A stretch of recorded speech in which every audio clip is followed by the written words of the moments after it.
Hi అండి, అందరూ ఎలా ఉన్నారు? ఈరోజైతే టిఫిన్లోకి పూరీ చేస్తున్నా.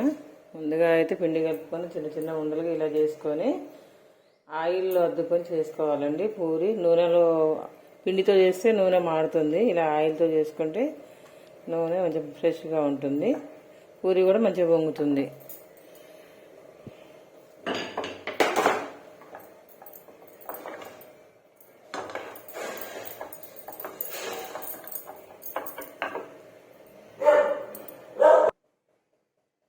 నూనె అయితే కాగింది, ఇప్పుడు పూరీలు అయితే వేసుకుందాము.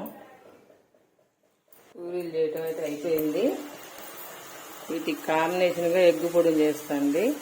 అదే కళాయిలో ఎగ్స్ కొట్టేస్తాండి. ఆయిల్ తీసా, కావాల్సినంత ఆయిల్ ఉంచుకొని ఇలా ఎగ్స్ కొట్టేయాలి.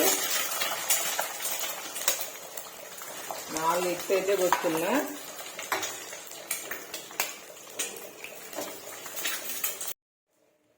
నాలుగు ఎగ్స్ అయితే కొట్టాయండి. దీన్ని ఇలా కొంచెం ఇది ఆమ్లెట్ లాగా అయిన తర్వాత ఇట్లా కొద్దిగా ఉప్పు అయితే చల్లుకోవాలి. తర్వాత కారం, 4 ఎగ్స్కి ఇంత కారం పడుతుందండి. బాగుంటుంది పూరీలోకి కర్రీ.